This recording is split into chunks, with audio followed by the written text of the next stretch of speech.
네, 오늘은 하나님께 사로잡힌 사람들이라는 제목으로 하나님의 말씀을 우리가 함께 보도록 하겠습니다. 하나님께 사로잡혀 본 그런 경험이 있는 사람들은 자기의 그 신앙을 부정하기가 참 힘들죠. 하나님의 영광이나 하나님의 사랑 혹은 하나님의 계획과 그런 어떤 통치나 개입하심을 경험해 본 사람들이라면 하나님께 사로잡힌 하나님의 백성으로서 이 땅을 살아가기를 간절히 원하게 됩니다. 제가 20대 초반에 회심을 했었는데요, 당시에 저를 만나주시는 하나님의 개입이 얼마나 강렬했던지 그 하나님의 능력과 사랑과 계획과 목적을 제가 다 경험하고, 저는 이제 남은 인생을 하나님의 영광을 위해서 살아야겠다라고 결심을 했었습니다. 물론 사람마다 이렇게 만나주시는 그 하나님의 섭리와 경륜이 그 강도가 다 틀리겠지만, 다 다르겠지만, 그러한 하나님에 대한 경험이 우리를 사로잡을 때, 하나님에 대한 그 경험이 우리를 사로잡을 때, 그것은 단순히 우리의 신앙을 부정하는 차원에서 머물러 있게 되는 것이 아니라 오히려 담대하고 영광스럽게 세상을 살길 원하게 되는 것이죠. 하지만 그렇게 뜨거운 한 시즌을 보내고 나면 마치 여름이 지나고 요즘처럼 정말 가을을 넘어서 겨울이 오듯 우리의 신앙에 대해서 미지근해졌거나 아니면 완전히 차가워진 모습들을 우리가 또한 많이 목격하게 되는데요. 그래서 하나님께 사로잡혀 있던 모습은 온데간데 없고 오히려 세상에 이렇게 사로잡혀서 교회를 떠나거나 혹은 바닥만 남은 종교심으로 교회에 간신히 출석하는 분들의 소식을 종종 듣게 됩니다. 요즘처럼 비대면 예배가 길어지면서 이러한 일들은 더 흔해질 수밖에 또한 없겠죠. 바로 이러한 때에 우리의 중심은 어디에 사로잡혀 있나요? 오늘 본문에서, 오늘 우리가 함께 읽은 본문에서 예수님께서는 세상 사람들에게, 예수님을 대적하던 그 세상 사람들에게 사로잡혀 가고 계시죠.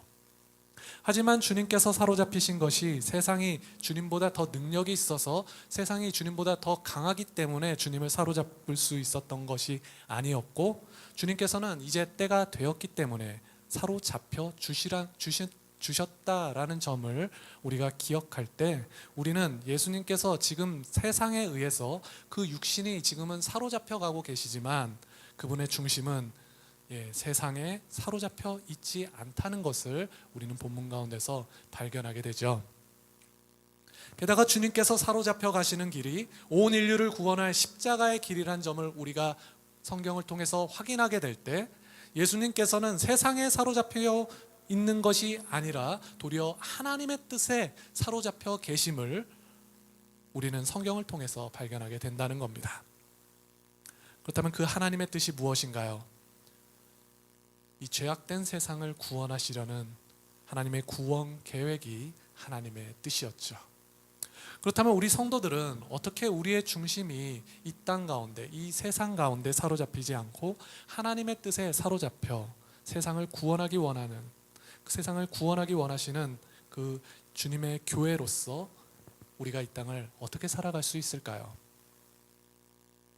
그래서 오늘은 예수님께서 스스로를 지금 내어주시고 결박되시는 이 사건을 통해서 우리 성도들은 어떻게 하나님의 뜻에 사로잡혀 승리할 수 있을지 함께 묵상해 보고자 하는데요. 오늘 우리에게 주시는 이 하나님의 말씀을 우리가 함께 볼 때 성령의 조명하심을 통해 예수님께서 아버지의 뜻에 사로잡히셨던 것처럼 우리 어린 양교회 성도님들 모두가 하나님의 뜻을 발견하시고 그 뜻에 사로잡혀서 참된 승리와 영광을 경험하시는 그런 귀한 시간 되시길 소망합니다. 그렇다면 하나님의 뜻에 사로잡힌 우리 그리스도인들에게는 어떠한 모습이 나타나야 할까요? 첫 번째는 직면하는 모습입니다. 그렇습니다. 우리 그리스도인에게는 직면하는 모습이 나타나야 합니다. 하나님의 뜻에 사로잡혔기 때문에 어떠한 어려움이나 아픔이 있는 상황 가운데서도 당황하거나 회피하지 않고 직면하는 모습이 나타나야 하는 거죠. 오늘 우리가 찬양했던 모든 상황 가운데서 말입니다. 예수님께서 유다의 배반이나 다가올 십자가의 순환에도 흔들리지 않고 그 모든 아픔과 어려움을 직면하시고 십자가로 향하셨던 것처럼 우리 성도들 또한 그러해야 한다는 거죠. 그렇습니다. 예수님께서는 십자가를 향해서 십자가를 직면하셨죠. 오늘 본문을 보면 예수님께서는 지금 동산으로 가셨고 그곳은 배신자 유다 또한 매우 잘 알고 있었던 그런 곳이었습니다. 예수님께서는 유다의 배신을 이미 다 알고 계셨지만 그럼에도 주님께서는 그 동산으로 가셨죠. 그리고 드디어 사단의 앞잡이가 된 유다가 예수님을 잡으려는 군대와 경비대의 이런 안내자가 되어서 예수님께 오고 있는 것입니다. 그런데 이렇게 긴장되는 상황 가운데 예수님께서는 여전히 그 자리에 계셨죠. 예수님께서는 여전히 그들을 피하시지 않으시는 겁니다. 예수님께서는 그들을 피하시지 않고 도리어 그들에게 나아가셨다고 성경은 오늘 본문 4절에서 예수님의 의도를 분명하게 밝히고 있죠. 본문 4절입니다. 4절 함께 읽어볼까요? 시작. 예수께서 그 당할 일을 다 아시고 나아가 이르시되 너희가 누구를 찾느냐. 예수님께서는 그 당할 일을 다 아셨습니다. 주님은 앞으로 당신께서 당할 모든 고초와 어려움이 무엇인지 다 아셨다는 거죠. 하지만 그럼에도 불구하고 배신자와 대적자들을 향해 주님께서는 나아가신 겁니다. 예수님께서는 당할 순환과 십자가의 형벌이 자신을 기다리고 있음을 이미 다 아셨지만 그 십자가를 향해 나아가신 거죠. 주님은 그 십자가를 회피하지 않으셨고 직면하셨다는 겁니다. 그렇다면 예수님의 그 직면하심은 우리에게 어떠한 의미를 주는 걸까요? 지금 유대 당국자들은 배신자 유다를 앞세워서 예수님을 잡기 위해서 무장한 사람들을 지금 보냈고 그 어두웠던 밤에, 그 깜깜했던 밤에 그 무장한 사람들은 예수님을 찾기 위해서 배신자 유다를 앞세우고 오고 있었죠. 그들은 그냥 오지 않고 등과 횃불을 들고 그곳으로 오고 있었습니다. 오늘 본문 12절에서는 그들이 누구였는지 더 자세히 보여주는데요. 12절에서는 그들을 군대와 청부장과 그리고 유대인의 아랫사람들이었다고 하는데 여기서 군대는 로마 군대를 가리키는 겁니다. 그리고 그 로마 군대에서 천부장이란 유대인의 천부장과는 조금 다른데요. 로마 군대의 천부장은 한 600명 정도의 로마 보병대를 거느리는 그러한 수장의 역할을 하는 사람이 천부장입니다. 그러니 로마 군대에 지금 천부장이 여기에 왔다는 것은, 이 동산에 왔다는 것은 600명 정도의 로마 보병대가 지금 함께 왔다는 거죠. 그리고 이어지는 유대인의 아랫사람들은 성전 경비대일 것으로 학자들은 보고 있습니다. 그러니까 지금 예수님과 제자들을 잡으러 오는 이 규모를 우리가 좀 생각해 보면 사태가 심상치 않죠. 당시 정치적인 상황이 매우 불안정했고 그 가운데 많은 사람들이 예수님을 정치적인 왕으로 세우길 원했으며 종교적으로도 예수님을 그러한 정치적인 메시아로 이렇게 몰아가고 있었습니다. 그렇기 때문에 아마도 로마 당국과 유대 당국자들은 현 정권에 지금 반기를 드는 그러한 폭도들로서 예수님과 제자들을 지금 몰아갔을 것이고 그러한 반정부 세력들을 진압하는 차원에서 예수님과 그 제자들을 진압하려는 의도를 우리는 지금 본문 가운데서 이렇게 엿볼 수 있는 거죠. 그렇게 오늘 본문은 이러한 차원에서 엄청난 병력이 예수님을 잡으러 왔음을 보여주고 있다는 거죠. 그런데 지금 예수님께서는 그러한 무장한 병력들로부터 지금 숨거나 피하지 않으시고 오히려 그들에게 나가고 계시는 겁니다. 이것은 주님이 결백하여 이렇게 당당했기 때문에, 그래서 그들은 무죄한 주님을 잡을 이유가 지금 없고 잡히시지도 않을 것이기 때문에 그들 앞에 장당하게 주님이 지금 나가고 계신 것이 아니죠. 어떤 이유에서든 예수님께서는 그들에게 결박되어질 것을 지금 예수님께서는 다 알고 계시지만 주님께서는 그들에게 나가고 계십니다. 그럼에도 불구하고 말이죠. 본인에게 그러한 부당함이 찾아올 것을 다 알고 계시면서도 예수님께서는 그들에게 나갔고 그리고 그들에게 물었죠. 너희가 누구를 찾느냐? 라고 예수님은 그들에게 물었습니다. 그러자 그들이 뭐라고 대답했죠? 그들이 이렇게 대답합니다. 나사렛 예수를 찾는다고 대답하죠. 성경이 참 우리에게 재밌게 그리고 흥미진진하게 얘기하는데 이 이중적 의미를 우리가 좀 발견해야 하는 겁니다. 여기서 그들은 나사렛 예수를 찾고 있었죠. 근데 우리가 이것을 문자적으로만 보면 그들은 예수님을 찾아온 사람들이죠. 그리고 예수님을 찾기 위해 그 깜깜한 밤에 그들은 등과 횃불을 들고 예수님을 찾아왔던 겁니다. 수백 명의 군인들이 등과 횃불을 들고 그 밤에 동산에 있을 예수님을 수색하는 것은 모든 사람들에게 매우 압도적인 것이었고, 그래서 어떤 누군가는 그 결과로서 그들이 예수님을 찾았을 거라 생각했을지도 모르겠습니다. 하지만 그들이 예수님을 찾을 수 있었던 것은 그 등과 횃불로 인한 것이 아니었죠. 그런 것이 아니었고, 수많은 병력의 열심으로 예수님을 찾을 수 있었던 것도 아니었죠. 그들이 예수님을 찾을 수 있었던 것은 바로 유다의 배신으로 그들이 예수님을 찾을 수 있었죠. 그리고 그러한 유다의 배신처럼 그들이 예수님을 찾고자 했던 이유 또한 이 땅에 참 빛으로 오신 하나님의 아들을 찾아온 것은 더욱더 아니었죠. 그래서인지 그들은 그 어두움 속에서 참 빛을 찾기 위해서 역설적으로 지금 등과 횃불이 필요했는지도 모르겠습니다. 그렇죠. 그들은 수많은 횃불과 등을 들고 있었을 테고, 그래서 그 동산은 개미 한 마리 빠져나가기 힘들 정도로 밝았을 테죠. 하지만 그들은 예수님을 팔아버린 유다와 함께 서 있었고, 그래서 그들의 영적 상태는 여전히 어둠 속에 있을 수밖에 없었습니다. 그들은 등과 횃불을 가지고 있었지만 그들은 자신이 어떠한 어두움 속에 있는지 지금 스스로는 도무지 모르는 이 아이러니 가운데 있었다라는 거죠. 그들은 예수님을 찾았지만 그들은 예수님이 누구신지 몰랐고 오히려 예수님을 대적하는 어두운 가운데 서게 되었다라는 겁니다. 바로 이러한 아이러니가 예수님을 배신하고 대적하는 사람들 가운데 있었다고 성경은 지금 보여주고 있는 거죠. 그렇다면 이러한 배신자와 대적자들의 위협에 대하여 우리 주님께서는 지금 어떻게 반응하고 계신가요?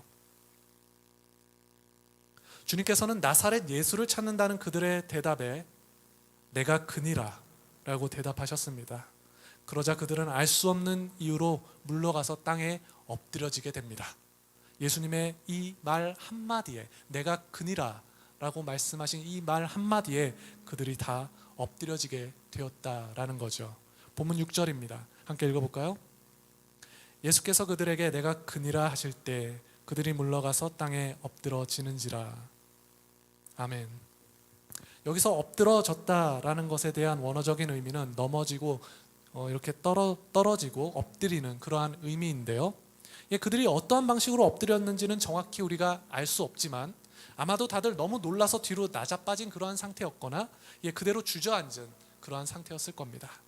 그래서 성경학자들은 이 사건을 어떻게 해석하냐면 이것은 예수님의 알 수 없는 그 신성에 대한 그리고 그 하나님 되심에 대한 그 경외심이 그들로 하여금 엎드러지게 한 것이라고 해석합니다. 왜냐하면 예수님께서 말씀하신 내가 그니라 라는 것은 지금 한국말로 보면 이게 의미가 잘 살아나진 않는데요. 이것을 원문으로 보면 이게 어떠한 말이냐면 하나님께서 이제 모세가 있지 않습니까? 구약 성경에 보면 모세에게 자신을 계시하시듯 나는 스스로 있는 자다라는 그런 같은 뉘앙스를 전달하고 있는 것이기 때문입니다. 그렇기에 그러한 하나님의 본체가 되시는 예수님께서 내가 그니라 라고 자신을 계시하실 때 그곳에 하나님의 엄청난 위엄과 그러한 압도감이 나타났고 그러한 위엄은 참 빛을 보지는 못하는 그러한 사람들일지라도 그들 안에서 지금 경외심으로 나타나서 그들을 엎드러지게 한 것이라고 우리는 보아야 하겠죠. 사랑하는 여러분, 예수님께서는 아버지의 뜻에 지금 사로잡히셔서 내가 그니라 라고 자신을 드러내셨고 그 하나님 되심이 지금 성육신하신 육체 가운데 있을지라도 그 하나님의 권세와 위엄은 세상 가운데 나타났단 말입니다. 그리고 그 결과로서 세상을 엎드러지게 한 것이란 말이죠. 이렇듯 우리 그리스도인들의 자리도 마찬가지인 거죠. 우리가 우리 가운데 내주하시는 이 성령께 의지해서 내가 그리스도인이라는 사실에 대해서 어떠한 경우에도 회피하지 말고 그 정체성 가운데 세상을 직면할 때 하나님의 권세와 영광과 위엄이 우리 성도들을 통해서 세상에 나타난다는 겁니다.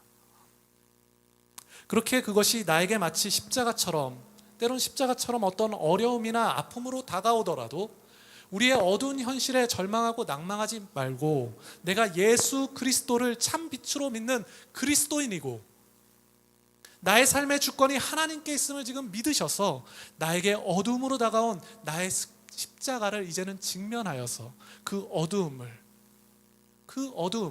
내 삶의 그 어두움을 이제는 예수 그리스도라는 참 빛으로 밝혀야 하는 거겠죠. 그렇게 우리가 나의 등불과 나의 횃불을 이제는 버리고 참 빛으로 오신 예수님을 의지하여 이제는 이 세상을 직면할 때 마침내 세상은 우리 성도들을 통해 나타날 하나님의 위엄 앞에 엎드려지게 되는 것이고 그 어두움은 밝혀지게 되는 것이며 비로소 그 자리는 영광스러운 자리가 되는 것입니다. 우리 성도님들은 세상에 오신 참 빛 예수 그리스도에게 사로잡히셔서 나의 어두움과 세상의 어두움을 직면하시고 밝혀가시길 축원드립니다. 또한 하나님의 뜻에 사로잡힌 우리 그리스도인들에게는 어떠한 모습이 나타나야 할까요? 두 번째는 순종하는 모습입니다. 오늘 본문은 말씀드린 것처럼 예수님께서 잡히시는 사건을 담고 있는 본문입니다. 예수님의 순환 사건 중에서 가장 처음에 나타나는 사건이 바로 붙잡히시는 것이죠. 그렇기 때문에 이 기사는 사복음서 전체에 걸쳐서 이렇게 나타나는 그러한 사건이기도 합니다. 제가 그동안 요한복음을 강해하면서 공간복음서죠. 마태, 마가, 누가복음에 나오는 사건이 만약에 요한복음에도 나오고 있다면 그것은 공간복음서와는 조금 결이 다른 메시지를 전하려는 그러한 의도를 가진다고 제가 이제 몇 번을 말씀드린 적이 있는데요. 오늘 본문도 그러한 면이 반드시 있겠죠. 보통 공간복음서에서는 성육신하신 예수님의 이 순환 사건을 다루며 그분의 인성에 대하여 고초와 인성에 해당하는 그러한 고초와 어려움을 다루는 반면에 요한복음에서는 물론 그러한 어려움을 전제하고 있지만 요한복음에서 강조하는 것은 예수님께서 지금 하나님의 뜻에 사로잡혀서 그분의 뜻에 순종하시며 그 영광스러운 십자가로 나가시는 것에 더 많은 강조를 두고 있다는 거죠. 그래서 요한복음에서는 겟세마네의 기도가 나오지 않습니다. 그리고 겟세마네의 기도를 하던 그 동산만이 지금 오늘 본문에서 배경이 되고 있는 것이며 이를 통해서 그 잡히시는 사건 가운데 우리 주님의 순종이 얼마나 담대하고 거침없는 것이었는지 강조하여서 지금 우리에게 이 복음을 전해주고 있는 것이죠. 그래서 이러한 맥락 가운데 주님께서는 11절에서 칼을 꺼내든 베드로를 책망하셨고 그러시면서 동시에 이렇게 말씀하시는 거죠. 본문 11절입니다. 함께 읽어볼까요? 예수께서 베드로더러 이르시되 칼을 칼집에 꽂으라. 아버지께서 주신 잔을 내가 마시지 아니하겠느냐 하시니라. 주님께서는 이렇게 말씀하셨습니다. 아버지께서 주신 잔을 내가 마시지 아니하겠느냐. 이것은 겟세마네에서 하신 예수님의 기도를 떠올리게 하는 대목이죠. 이 잔을 내게서 옮겨달라던 주님의 기도를 떠올리게 하는 것이 분명하죠. 하지만 그 분위기는 겟세마네의 기도와 그 결이 매우 다른데요. 그렇게 이 상황을 우리가 이렇게 조합해 보면 주님께서는 지금 겟세마네에서 아버지의 뜻을 구하며 이 잔이 옮겨지기를 이미 기도하셨으나 이제는 그 십자가를 확정된 그 아버지 하나님의 뜻으로 주님께서는 받으셨기 때문에 그 기도의 응답으로 받으셨기 때문에 주님께서는 그 아버지의 뜻에 대하여 지금 분명하고 명확한 그러한 순종의 자리로 나아가시고 계시는 모습을 보여주는 것입니다. 그렇게 주님께서는 이렇게 말씀하신 거죠. 아버지께서 주신 잔을 내가 마시지 아니하겠느냐. 이렇듯 하나님의 뜻이 무엇인지 우리가 확인했다면 우리도 주님처럼 그 하나님의 뜻에 사로잡혀서 그 하나님의 뜻에 순종하는 자리로 나아가야 하는 거죠. 우리 주님께서 그러하셨던 것처럼 말입니다. 그렇다면 우리는 주님처럼 하나님의 뜻에 사로잡혀 순종의 자리를 지금 다들 살아가고 있나요? 오늘 본문을 보면 배신자와 대적자들이 나오고 또 다른 한편에는 예수님의 편이라 할 수 있는 제자들이 나옵니다. 그 중에 베드로는 그 제자들을 대표하는 인물이죠. 베드로는 예수님의 편이었고 예수님을 위하고 예수님을 섬기고자 하는 사람입니다. 그래서 수백 명의 군사들이 주님을 잡으러 오자 그는 주님을 지키기 위해서 지금 칼을 꺼냈고, 이러한 진압에 대항하기 위해서 그 중에 한 사람을 칼로 내려쳤습니다. 성경은 그 사람을 이제 대제사장의 종 마구라고 기록하고 있죠. 그가 이러한 무모한 공격을 했던 이유를 우리가 좀 추론해 보자면, 이들은 이것은 적들의 숫자가 지금 너무나 많았기 때문에, 그들이 수적인 열세에 있었지만 그럼에도 그곳은 깜깜한 산중이니까, 산속이니까 그가 베드로가 혼란을 만들면 어떻게든 피할 길을 지금 만들 수 있을 거라는 그러한 생각을 베드로가 했을지도 모르겠고요. 혹은 이번 일에 베드로는 모든 것을 걸었었죠. 그물과 배를 다 버리고 예수님을 따랐기 때문에 자신의 모든 것을 걸었던 베드로의 입장에서 지금 이 대의가 실패한 것처럼 보이니까 무력 항쟁을 지금 하면서 최후를 맞으려고 했던 것인지도 모르겠습니다. 중요한 것은 그가 칼을 꺼냈고 그가 적을 공격했다는 것이고, 성경은 이 사건을 통해서 우리에게 무엇인가를 말씀해주고 있다는 거죠. 그래서 우리는 이 사건을 보며 성경이 우리에게 무엇을 말씀하시는지를 아는 것이 중요한 겁니다. 그래서 성경이 말씀하시는 이 의미를 찾기 위해 공간복음서와 우리가 이것을 조금 더 비교해 보자면, 오늘 본문에서 우리는 공간복음서와 다른 두 개의 특징을 찾을 수 있는데요. 먼저 누가복음에 보면은 베드로의 공격으로 잘려진 길을 예수님이 다시 붙여주시지만, 오늘 본문에선 그러한 장면이 나오지 않죠. 베드로의 공격 자체에 대해서 누가복음은 베드로가 길을 잘랐기 때문에 예수님이 길을 다시 붙여주시면서 베드로의 공격 자체에 대해서 도덕적인 측면에서 이 문제를 누가복음에서는 매우 강조하고 있습니다. 그것이 하나이고요. 또 다른 하나는 공간복음서에서는 적들이 검과 칼과 몽둥이 같은 곤봉을 가지고 있었다고, 그들의 무기가 무엇이었는지 구체적으로 언급하지만 요한복음에서는 그들의 무기가 무엇이었는지 구체적으로 강조하지 않고 단순히 무기만을 가지고 있었다고 언급합니다. 그러한 가운데 베드로가 지금 칼을 휘두른 것을 지금 요한복음은 보여주고 있단 말이죠. 그렇다면 이러한 차이점들은 우리에게 무엇을 보여주는 걸까요? 우리는 이러한 차이점들을 통해서 사도 요한의 강조점을 지금 찾을 수 있는 거죠.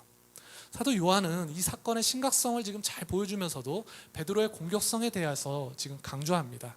하지만 예수님이 그 종을 고쳐주시는 장면을 언급하지 않으면서 베드로의 공격은 단순히 윤리적으로 나쁜 행동이었다라는 것에 지금 초점을 두는 것이 아닌 거죠. 그렇다면 이 베드로의 공격성은 무엇에 대한 강조일까요?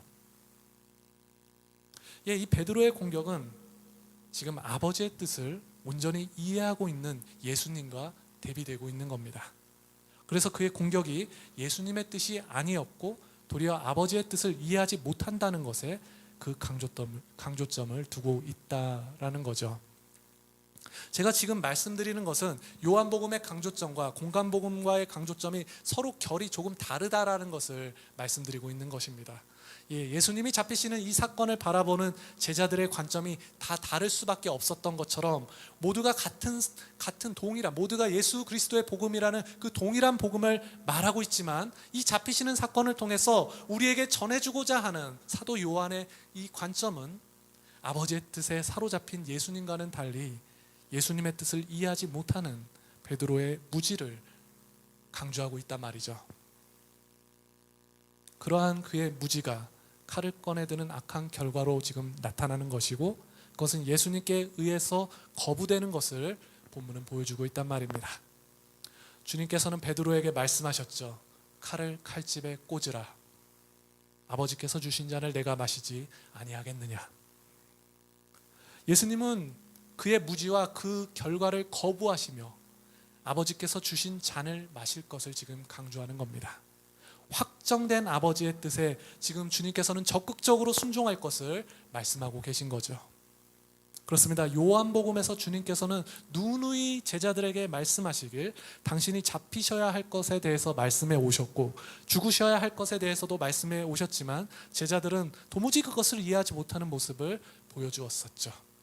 그것은 오늘 본문에서도 동일하게 베드로를 통해서 보여주고 있는 모습이고, 그러한 베드로의 모습은 지금 베드로는 마치 겉으로 보기에는 예수님의 편은 분명히 맞지만 예수님의 순종을 지금 이해하지 못하고 그렇게 자신 또한 예수님의 뜻을 오히려 거스르고 있는 그러한 모습을 보여주고 있단 말이죠. 그렇다면 베드로는 예수님의 편이 맞는 걸까요? 사랑하는 여러분, 순종이라는 것은 두 가지 측면에서 그 의미를 우리가 찾아볼 수 있습니다. 먼저는 문자적으로는 듣는 것에 순종의 그 중심이 있다라는 겁니다. 그래서 우리가 순종하기 위해서는 먼저 잘 들어야 하는 거죠. 그리고 또한 의미적으로는 그 들은 것을 행하는데 순종의 방향성을 가지게 됩니다. 사랑하는 여러분, 하나님의 뜻에 사로잡힌 성도들에게는 바로 이러한 차원에서 순종의 모습이 나타나야 하는 거죠. 오늘 본문은 하나님의 말씀을 잘 듣고 그것을 바르고 곧게 행함으로 순종의 모습이 나타난다는 것을 말하고 있는 겁니다. 예수님의 모습을 통해서 말이죠. 그러한 순종은 우리가 성경을 바르게 이해하는 측면에서 먼저 그 순종이 시작되겠죠. 잘 들어야 하니까. 그리고 그러한 순종은 마치 베드로처럼 폭력적인 불순종의 결과를 가져오지 않을 겁니다. 왜냐하면 순종이란 잘 듣고 행하는 자리가 순종이긴 하지만 결과적으로는 나의 뜻을 내려놓고 하나님의 뜻에 사로잡혀 살아가는 자리가 순종의 자리이기 때문인 거죠. 주님께서는 지금 이러한 차원에서 순종하고 계시다라는 겁니다. 사랑하는 여러분, 우리 모두에게도 각자의 칼이 있죠. 우리의 칼을 꺼내든 불순종의 자리는 어디입니까? 그리고 아버지께서 주신 잔을 마셔야 하는 우리의 그런 순종의 자리는 어디인가요? 그러한 순종은 단순히 교회를 다니면서도 예수님이 아닌 예수님은 우리가 교회에서는 주님이라고 그러죠. 세상 속 주님을 더 사랑하여서 토요일 밤까지 술을 마시고 주일에 예배 보시는 그러한 도덕적이고 그러한 외적인 문제를 우리는 순종이라도 할 수 있겠지만 우리가 순종의 본질을 생각해 볼 땐 순종은 그러한 우리의 외적인 문제를 더 넘어서는 것이죠. 그래서 그러한 외형적 불순종도 문제이지만 그러한 불순종의 근원이 어디로부터 시작되는 것일까? 우리는 말씀 가운데 고민해 보아야 한다는 겁니다. 우리에게 여러 불순종의 모습이 있겠지만 제가 한 예로 지금 술에 대해서 말씀드리는 것이고요. 술만 가지고 말씀드리자면 술을 먹지 말아야 한다는 율법적인 가르침이 지금 복음을 말하고자 하는 죄와 구원의 문제를 막을 수 있기 때문에 먼저는 우리가 복음 앞에 눈을 떠서 복음에 대한 순종이 나타나야 하고 그러한 것이 순종의 결과로서 우리의 삶 가운데 외적인 순종의 모습으로 나타나야만 성도가 바른 위치에서 순종하는 삶을 살아갈 수 있다는 겁니다. 사랑하는 여러분, 오늘 제가 말씀드리려는 것은 술을 마셔도 된다, 마시지 말아야 한다라는 문제를 논하고 있는 것이 아니라 복음에 근거한 순종의 결과를 우리가 만들어가야 한다라는 그러한 말씀을 드리고 있는 겁니다. 성경은 이러한 영적인 차원에서 먼저 바르게 듣는 순종을 우리에게 말씀하는 것이고 그렇게 우리는 우리의 불순종의 그 자리에서 우리의 칼을 다시 꽂아 넣어야 하는 것이며 이제는 예수님께서 그 잔을 받고 순종의 자리로 나아가셨던 것처럼 우리 또한 주님을 따라 그 순종의 자리로 나아가야 하는 것이죠. 우리 성도님들은 이 깊은 하나님의 뜻을 알고 그 뜻에 사로잡혀서 그에 합당한 순종의 열매를 맺어가시길 축원합니다.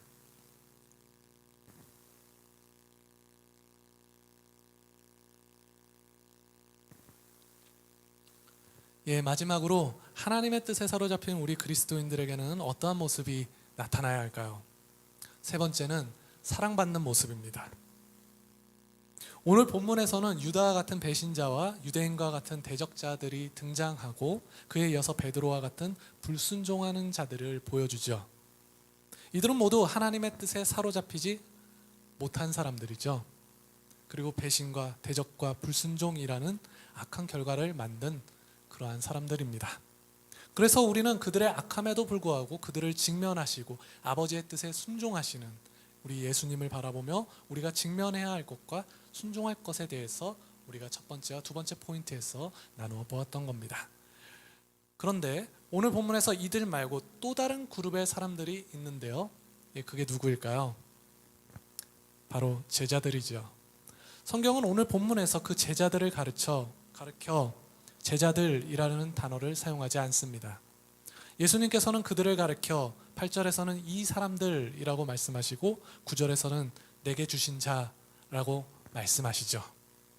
그래서 이러한 제자들의 모습 또한 공간복음서와 우리가 비교해보면 매우 다른 모습을 보여주고 있음을 알 수 있습니다.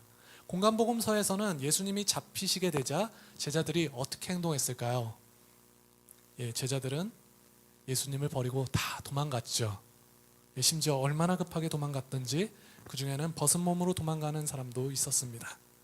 그런데 그러한 제자들에 대해서 요한복음은 지금 무엇을 말씀하냐면 그들이 도망갔다라는 것을 기록하지 않고 예수님께서 그들이 가는 것을 용납해 주기를 대적자들에게 요청하는 모습을 보여줍니다. 본문 8절입니다. 함께 읽어볼까요? 예수께서 대답하시되 너에게 내가 그니라 하였으니 나를 찾거든 이 사람들이 가는 것을 용납하라 하시니. 이것은 나를 붙잡고 내 사람들을 풀어주라는 일종의 제안처럼 보여주죠. 마치 암흑가의 보스가 부하들을 위하여서 그 조직을 보존하기 위해서 자기만 희생하는 모습과도 비슷해 보이기도 합니다. 그래서 어떤 사람들은 이 본문을 읽으며 사람들은 예수님을 꽤나 의리 있으신 분이라고 바라보게 될 수도 있겠죠. 하지만 이어지는 본문의 의미를 우리가 바르게 이해했다면 이것은 단순히 예수님께서 잡히시기 직전에 의리를 지키시기 위한 차원에서 이러한 말씀을 하신 것이 아니고 하나님의 그 계획 가운데서 말씀하신 것을 우리가 알 수 있죠. 본문 9절입니다. 함께 읽어볼까요? 이는 아버지께서 내게 주신 자 중에 하나도 잃지 아니하였사옵나이다 하신 말씀을 응하게 하려 함이로라. 아멘. 예수님께서 자기 사람들을 가게 하시려는 것은 아버지께서 내게 주신 자 중에 하나도 잃지 않겠다는 예수님 당신의 말씀을 성취하는 과정에서 지금 말씀하고 계시다는 겁니다. 우리가 지금 요한복음 18장을 보고 있는데요, 예수님께서는 바로 전장인 17장에서도 아버지께 기도하시면서 이와 같은 것을 기도하시면서 말씀하셨고요. 또한 6장 그 훨씬 이전으로 가서 6장에서도 생명의 떡에 대해서 예수님께서 말씀하시면서 동일한 말씀을 하셨습니다. 예수님께서는 그들을 보존하시고 지키시며 잃지 않을 것에 대해서 누누이 말씀해 오셨단 말이죠. 요한복음 6장 39절 함께 읽도록 하겠습니다. 나를 보내신 이의 뜻은 내게 주신 자 중에 내가 하나도 잃어버리지 아니하고 마지막 날에 다시 살리는 이것이니라. 예수님께서 내게 주신 자 중에 하나도 잃지 않겠다라고 누누이 말씀해 오셨죠. 그리고 이것은 단순한 어떤 예수님의 의지나 예수님의 어떤 결단을 넘어서 예수님을 세상에 보내신 그 아버지의 뜻이었단 말입니다. 자기 사람들을 단순히 지켜서 살아남게 하시려는 그러한 목적을 넘어서 마지막 날에 부활의 몸으로 다시 살리실 그런 하나님의 원대한 계획 가운데 주님께서는 이것을 말씀하셨단 말이죠.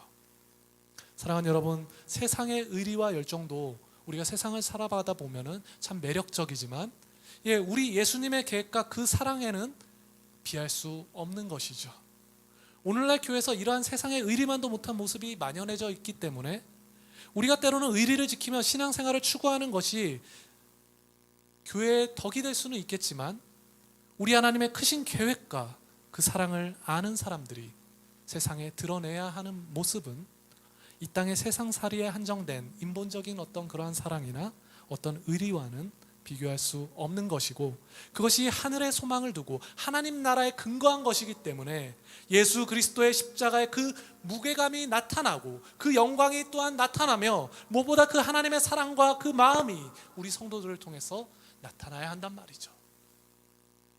사랑하는 여러분, 그렇기에 주님께서 오늘 본문 가운데 이 사람들을 가는 것을 용납하라 라고 말씀하시는 것은 후에 훗날에 이 말씀을 기억하는 제자들에게는 단순히 당시에 그 제자들이 예수님을 버리고 벌거벗고 도망갔던 그런 수치스러운 사건들을 가리키는 것이 아니라 하나님의 아들이 아버지의 뜻에 사로잡혀서 그들을 보전하시고 잃지 않으시며 반드시 부활 가운데 그들을 살리시고자 하시는 하나님의 그러한 계획 가운데 전하시는 그러한 말씀이었단 말입니다.